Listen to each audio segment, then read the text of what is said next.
When I think of a vehicle that Americans tend to buy in truckloads, a pickup truck quickly comes to mind. Now, with the world continuing its forward march toward full electrification, an all-electric pickup truck is a very big deal. Now, back in May of this year, I was actually out in San Antonio, Texas to finally get behind the wheel of the hotly anticipated Ford F-150 Lightning. I was very impressed with the truck in my first drive. However, this week, as you can see, Ford has loaned me the mid-trim of the Lightning, an XLT version. Now, this is the model that I suspect a lot of consumers are going to end up purchasing. And remember, Ford had well over 200,000 pre-orders for this truck, and they simply can't keep up with demand. So in this video, we're going to live with the F-150 Lightning. I'm going to put it through my full battery of tests. We're also going to test out the range.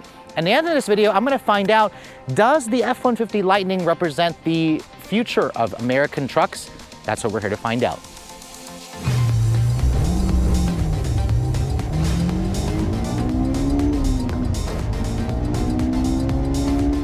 Hey guys, I want to interrupt this review to give a brief shout out to the sponsor of this video, Keeps. Now, what exactly is Keeps? Well, they're an online subscription service that provides doctor-recommended hair loss treatment plans. Because they are online, they offer 24/7 support and proven results. I should know because I've been using Keeps for a few years now, and let me tell you, the best thing about this product is how easy it is to fit into my daily life. Every morning I take this small pill, and then once in the morning and once at night, so twice a day, I use this mousse into my hair, and like I said earlier, it's just so easy to fit into my daily routine, so I don't even have to think about it. So what are you waiting for, guys? Hair loss stops now with Keeps. And to save up to 50% off of your first order, be sure to go to www.keeps.com/redline, where you can save up to 50%, or you can also simply just click in the link in the description below. And now, let's get back to the video.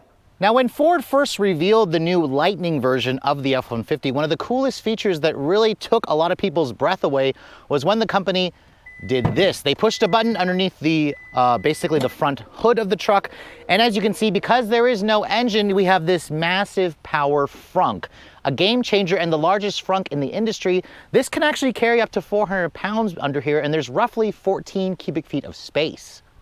Now, the frunk itself is a game changer because you can literally fit like 3 carry-on bags in here, 2 sets of golf clubs, and remember, it can carry up to 400 pounds of weight. And just in case you guys aren't impressed enough, there's also underfloor storage underneath here, which is really cool. And then Ford managed to throw in 4 household power outlets along with 2 USB charging ports. It can actually supply up to 2.4 kilowatts of power up here at the front. Now, since we are underneath here, let's go ahead and talk about the powertrain specs.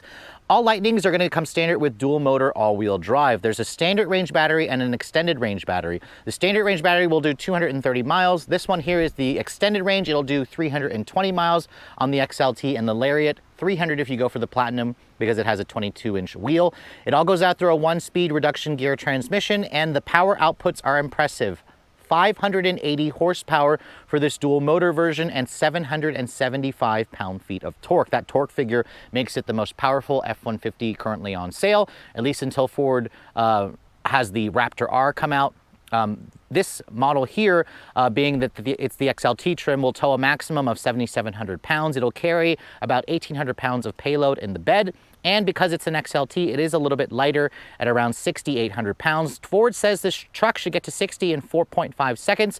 We've got our 0 to 60 time equipment. I'll make sure to test it out on a full charge. We'll see what we can actually get in the real world. And the top speed of this truck is roughly 110 miles an hour, which because it's electric, it'll do very, very quickly. Because of all that instant torque. Now, let me go ahead and close the hood and show you guys the styling on this XLT version. Now, this particular one here that I'm showing you is painted in iced blue silver metallic. It's like a silvery blue, which Ford actually doesn't even offer anymore for 2023. They just opened up the order books for the 2023 Lightning, and this color is no longer on the menu. You can see all Lightnings come standard with their full LED headlights with an LED daytime running light. The XLT and up trims have this additional light bar that goes across the front of the grille. That's really the only way you can tell that this is a Lightning, because of that light bar. The Pro version, which I wish I had a chance to show you guys when I was out in Texas, doesn't have the light bar. The XLT also has kind of this gray finished, matte gray finished grille.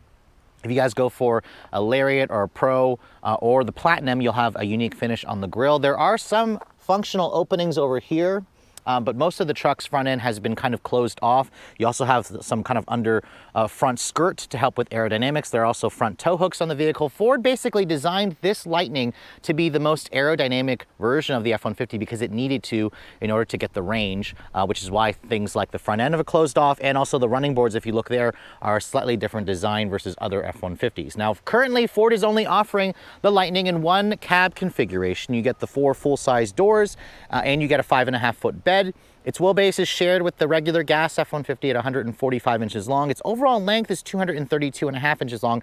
It's about an inch longer, and you get less ground clearance with this model, roughly 8.4 inches. There's no air suspension. However, Ford did add an independent rear suspension. This is the first F-150 with an all-independent suspension, which should improve the ride quality. And you can see this Lariat model here with the Lariat High package includes a 20-inch wheel wrapped in two 75/60 R20 General Grabber tires. These are kind of like an all-season tire. The base XLT comes, I believe, with a different finish on the wheel. It's an 18-inch wheel, and then you can get a 22 on the Platinum. These are going to give you the best fuel or the best range because of the aerodynamic design of the wheel, which is pretty nice. I also like the gray finish. It looks good on this XLT in this iced blue metallic. Now, over here, you can also tell this is an XLT by the XLT badge. It has the same kind of door on the passenger side, but only on the driver's side does it actually open to reveal the charge port door. Now, this is where the Lightning kind of falls short of some of its competitors from Rivian and from GMC. With the Hummer EV or the upcoming Silverado, the Lightning can only accept a maximum DC fast charging rate of 150 kilowatts. Now, I was able to test that out in the real world. It was drawing in around 170 kilowatts, which means you can go from 15 to 80% in about 41 minutes. Now, that time is average. However, remember, this truck has a big 131 kilowatt hour battery pack. The standard battery pack is 98 kilowatt hours. I think that Ford is going to be left behind because the Rivian can charge it up to 220 kilowatts, while the GMC Hummer EV and the Silverado EV that's upcoming can charge at up to 350 kilowatts. So this vehicle does not sadly run on the 800 volt architecture. It does have a 19.2 kilowatt onboard charger, so you can roughly fully charge this vehicle on your home charger at home on a 220 in roughly 8 to 10 hours, which is pretty quick. And then remember, the Lightning also gives you the ability to power your home because of that Pro Power on board, where you can also act as a backup generator. It can power your home for up to 3 days with full usage. Now, moving back, let's go ahead and look at the rest of the profile of this truck. You can see it has the traditional separation here between the cab and the body. Ford basically they removed the gas engine and they lined the battery pack basically inside the frame of this truck to give it a lower center of gravity. The battery pack alone weighs apparently 1,300 pounds, which is why this truck is roughly 1,600 pounds heavier than a gas F-150. This model here is lacking a sunroof. It also is missing the sliding portion in the back window, which I think would have been a great option to have. You can see on the side here, there's the trademark Lightning badge here along the side with the blue. I also like how the T has a little lightning bolt in there at the lower portion. It's really the only indication from the side, again, that you're driving a Lightning. And then over here at the rear, the XLT model includes full LED taillights. These are the same taillights that's on the Pro trim. You also have an LED reverse light. The XLT does not have, however, what the Lariat and Platinum has, which is that light bar that goes across the tailgate itself. That's only on the Lariat and the Platinum grade. And then you can see here, it stamps F-150 into the tailgate, and then you have these nicely integrated parking sensors. My tester also has the Max Trailer tow package. This one here will tow a maximum of 7,700 pounds. Now, the power tailgate is also included on this XLT High package. I really like this feature because if you basically push this button right here, the tailgate will electrically fold down, and it also electrically folds up. My tester also includes the tailgate step, which is definitely a nice feature as well. You can kind of pull this out and help short people like myself get into the bed of this truck. And it also has some of the really nifty work features back here, like the built-in ruler back here. You can use this as a table. My tester also has the spray and bed liner. It has the Pro Power on board. This will supply up to 9.6 kilowatts of power back here, where you can power your tools, you can power a TV, you can power a refrigerator. You can really use this as a campsite. And you can see here, this 5.5-foot bed is pretty usable, but again, Ford does not offer the longer 6.5-foot bed if you guys prefer that. This will carry a maximum, I believe, of around 1,700 or 1,800 pounds of capacity in the actual bed. And then if you want to put this back in here, you can see, just kind of push that back in. Then if you want to close the tailgate, Ford actually lets you use the power feature. Just push the button down there, which it actually kind of struggles to close a little bit, but it's nice that they give you the full power option if you want to close the tailgate. So while the exterior of the XLT version may look like a Lariat trim, let's go ahead and hop inside the interior and show you guys some of the differences for this mid trim. The first thing I want to show you guys here is the fob for the Lightning. You can see it just looks like any other traditional Ford fob, although it does include a power release frunk button here, which is definitely nice. You can also access this truck via your Ford Pass app, where you can use your phone as a key, or you can also just use the traditional number plate here along the A-pillar, where you can get in and out of the truck to lock and unlock it and whatnot. But you can see the iced blue metallic exterior of my tester is complemented by a medium slate gray cloth interior. You can see the cloth interior.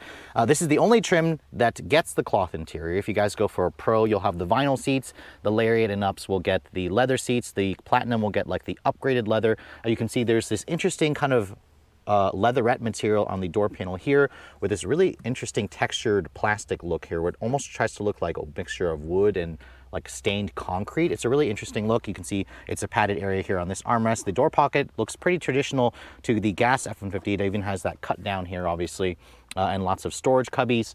This is hard touch plastic down here. The lower portion, the window controls are one touch automatic for the fronts. The rears are not one touch. However, you can see it still includes an 8-way power driver's seat. This is also still heated, but no memory seats. Remember, you have to go up to the Lariat to get that kind of feature. Now, the running board I mentioned earlier is a different design on the Lightning because it's more aerodynamic. There's also a nice little grab handle here to help short people like myself get in. This truck, remember, has roughly 8.4 inches of ground clearance, so it's not quite as high as the gas F-150. Now, getting in and shutting the door has a nice solid sounding thunk. Remember, this is built on the same platform as the gas model. And then when you want to start it up, you can see the button is right where you'd expect it to be. Just push that and you can see the Lightning comes to life. No engine start noise, remember, because this is electric. You have two 12-inch displays here. You can see there's a 12-inch fully digital cluster here, which is standard even on the base Pro.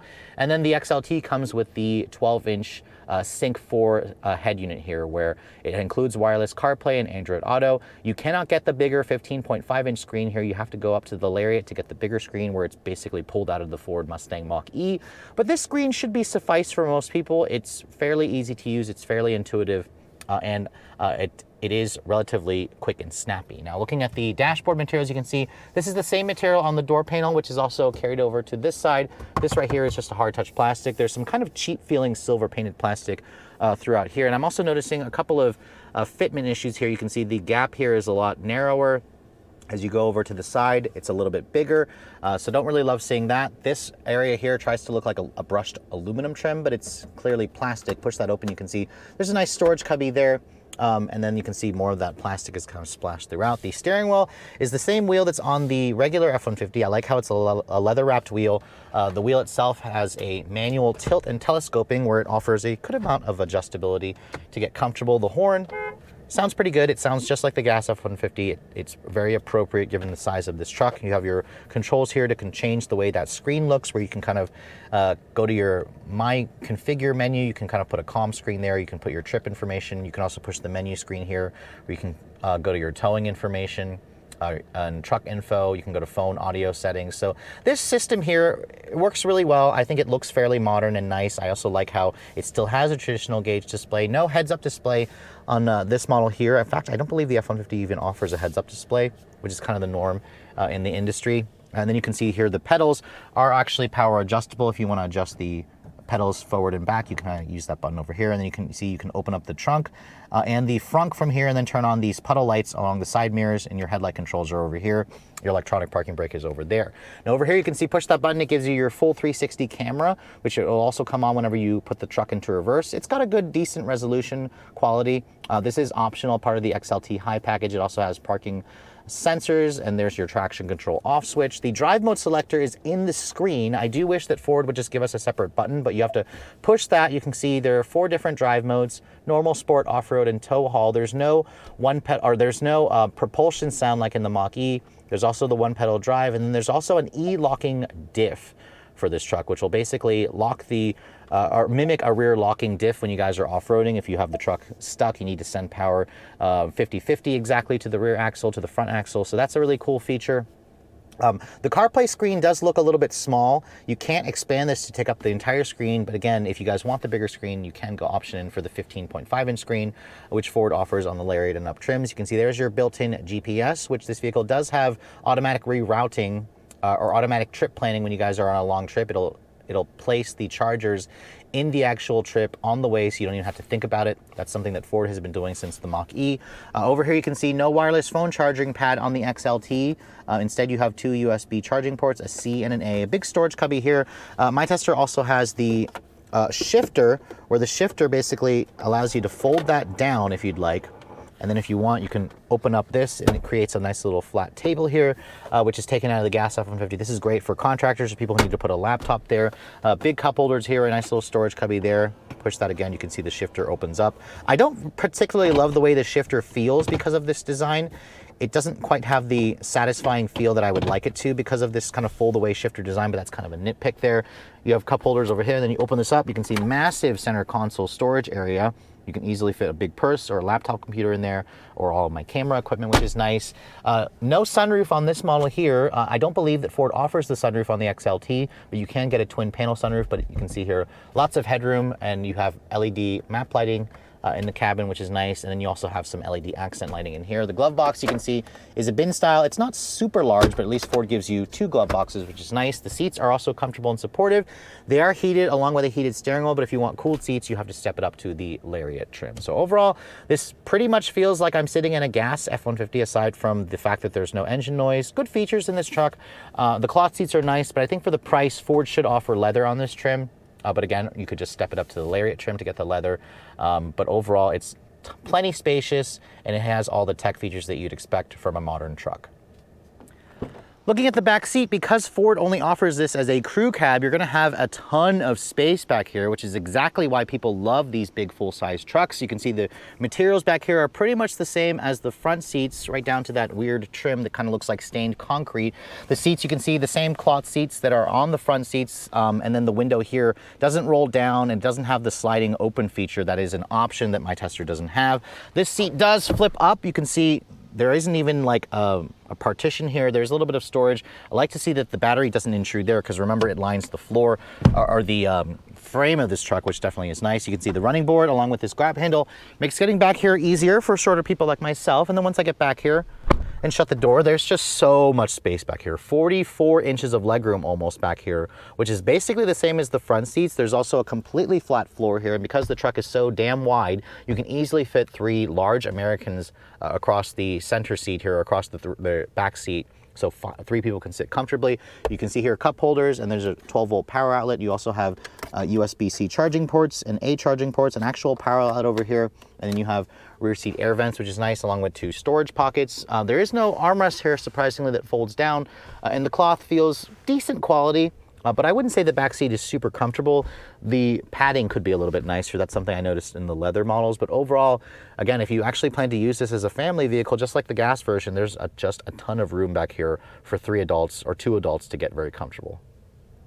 So here we are back in the 2022 Ford F-150 Lightning. The last time I drove this truck, it was for a very short media drive back in May when I was in San Antonio, Texas.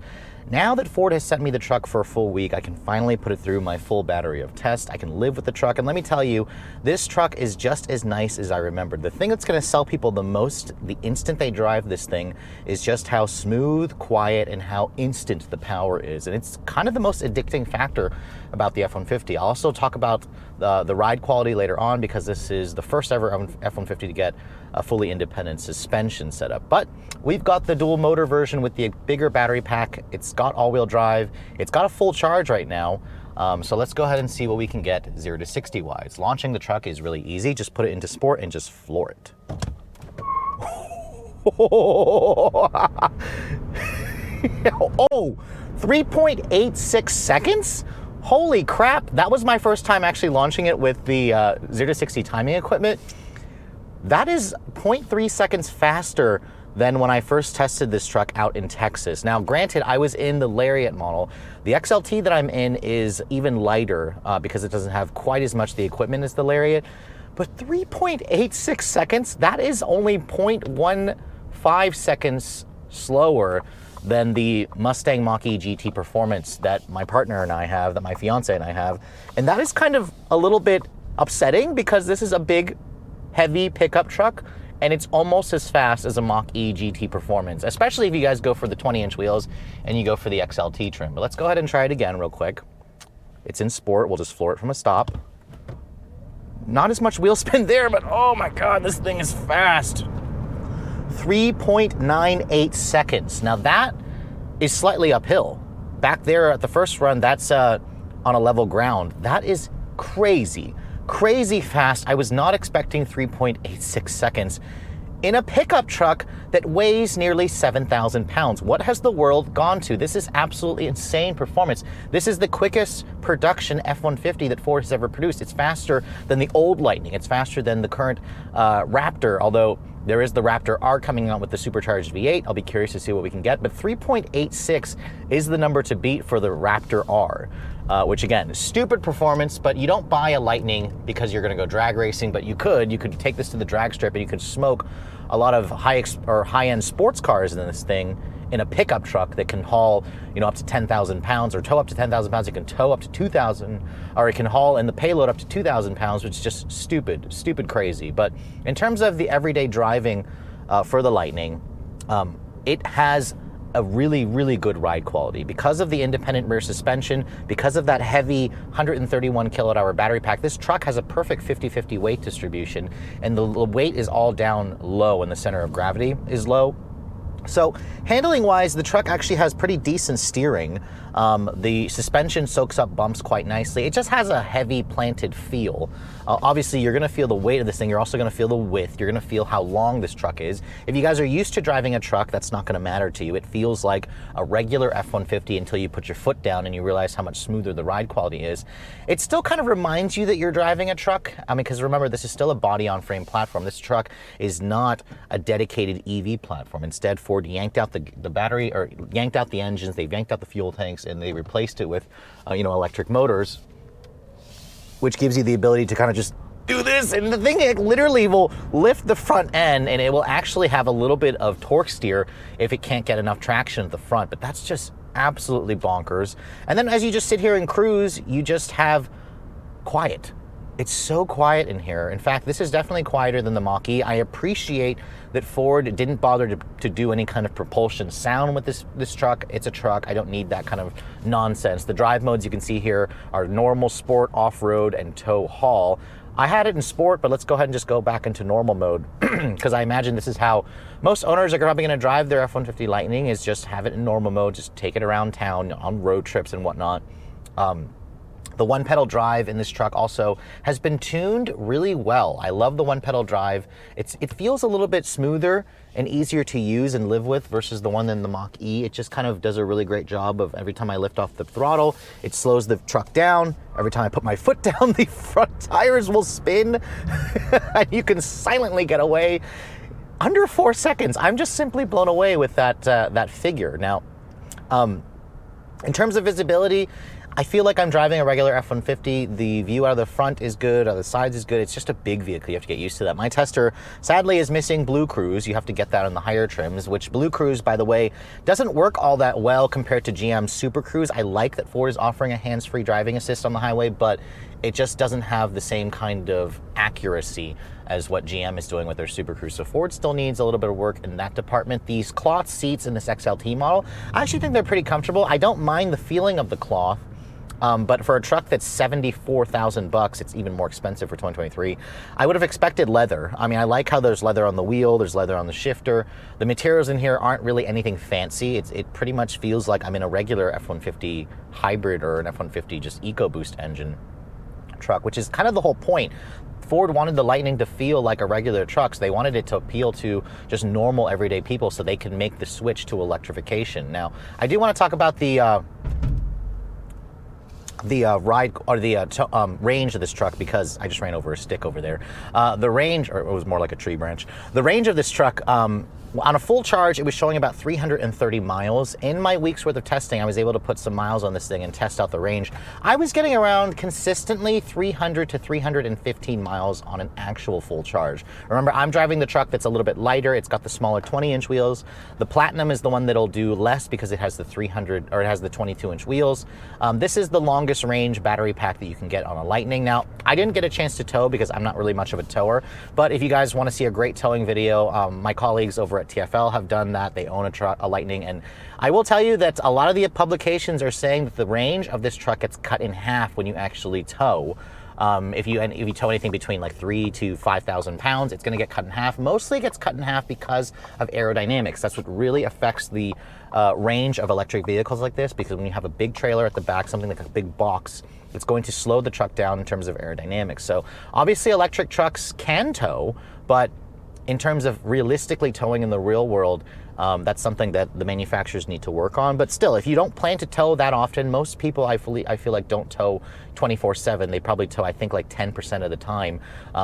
In the real world, if you live with this truck every day, you'll consistently get around 300 miles of range, which I think is fine. Could Ford do better? Could they push it to 400? Absolutely. I think that would be great to see as well. But overall, in terms of comfort, in terms of speed, in terms of livability, there is just something so special about this truck, yet it feels so familiar, and that's what I think is going to get people to make that switch from gas-powered vehicles over to electric. And the fact that we can now get an electric pickup truck for this kind of price tag that feels so much like a normal everyday car, I think is going to be a huge deal, and it's going to be one of the reasons why the industry is going to be able to move toward electrification. Now that electric trucks are here, this is the future, and it's here to stay. So when I first had a chance to drive the Lightning version of the F-150 in Texas, I was simply blown away during my first quick drive of this truck. Remember, I only had roughly a couple hours with the truck to do my filming. So after spending a full week with this thing, keep in mind, remember that my fiance and I own a Ford Mustang Mach-E GT Performance. Ford has really taken a lot of lessons that they learned from the Mach-E and improved upon on the Lightning. This truck is seriously an easy vehicle to live with, and it simply blew me away in terms of the refinement, how great the ride quality is, how quiet it is, how fast this truck is. I mean, Lightning before used to stand for the performance version of the F-150, and it still does, but it also now means it's the electric version, because 0 to 60 in 3.8 seconds in something that weighs almost 7,000 pounds is just unheard of. It's kind of a testament to the crazy world that we live in, that EVs are basically making speed accessible in vehicles that have the aerodynamic efficiency of a brick. But really, even the base Lightning Pro, I tested that model to 60 with the base battery pack in around 4.4 seconds when I was out in Texas. I'm hoping that Ford will send me that model to live with for a full week so I can test out the range of the smaller battery pack. But really, what shocks me is just how understated this thing is. There are times where when I was just cruising along on the highway, I thought I was just driving a regular F-150. This doesn't get quite the attention out on the road like something that the Hummer would do, or I imagine the Rivian would do. But if that's what you want, this is why Ford basically kept this truck very discreet. And I kind of applaud Ford for doing that, because this is going to be the way that you're going to get traditional truck guys into an electric vehicle. Now, granted, if you guys plan to tow a lot, if you're planning to tow more than 50% of the times, this is not going to work for you until we get the range up, until we get the charging infrastructure up, because to tow with this truck and then try to actually charge at a public station is going to be a pain in the ass, because you'll have to basically unhook the trailer each time, or be that guy, the jerk there that takes up for the chargers, because you're going to basically parallel park this thing when you're trying to DC fast charge it, which, remember, this truck will take roughly 40 minutes to fast charge, and Ford really needs to get that charging speed up. In terms of handling and the ride, I love the fact that that lower center of gravity creates a really nice riding and nice handling truck that reminds you you're driving a truck, but really you don't have to put a heavy load in the back like you do in a regular gas F-150. It just makes for a much more refined vehicle that's easier to live with, that makes it easy also to make that switch into full electrification. I was impressed with the 300 miles of range that I was getting when this vehicle was unloaded in basically real-world driving scenarios. Now, speaking of which, if you guys are looking to purchase the Lightning, the 2022 model is sold out, but Ford did just open up the order banks for the 2023. This truck, as it is equipped here, is around $75,000 because of 10 grand extra for the big battery and another 10 grand extra for the XLT high package that's bundled in with the big battery. The Lightning used to start at around $40,000, $39,974 for the base Pro with the smaller battery pack. Sadly, Ford has increased the price of this truck between $6,000 to $8,500. So now if you want a Lightning, it's going to start at around $48,000 for the base Pro version. Now, frustratingly, obviously that is due to inflation and due to all the supply chain issues. It still makes the Lightning a good deal if you guys are looking for a 2023 model, because remember, a base F-150 crew cab with the gas engine is going to start at around 40 grand. So obviously, Once you factor in the new federal tax credits, this truck, which should still qualify, is going to be roughly the same cost, which is probably one of the reasons why Ford increased the price. Now, basically, if you want to buy this exact truck for the 2023 model year, the sticker price is going to be around $83,000 versus 75 grand. So 83 grand for a truck that has cloth seats, to me, is too expensive. But again, once you factor in the tax credits, it should lower the cost. This one here at 75 now seems kind of like a bargain. So for those of you who were lucky enough to get your hands on a 2022 model, you were lucky, because I think at 75 grand, it's kind of a good deal for the XLT, although I would have preferred it to have leather versus the cloth seats, but that's just kind of a personal preference of mine. Keep in mind, a fully loaded Platinum for 2022 was around 92. Now it's around $98,000. So basically 100 grand for a fully loaded Lightning is a stupid amount of money. But that's just kind of the world we live in with inflation. So hopefully at some point prices may come down. But for now, keep in mind that this truck here is going to cost you roughly $10,000 to $15,000 more versus a gas version of the F-150. But with all that said, hope you guys have enjoyed my very detailed overview of the F-150 Lightning in the XLT trim. If you're also looking to see the latest vehicles I'm testing, be sure to follow me on Instagram at redline_reviews, like us on Facebook, and as always, guys, please keep subscribing to the Redline Reviews YouTube channel for all the latest reviews. Thank you so much for watching. I'll catch you all in the next video.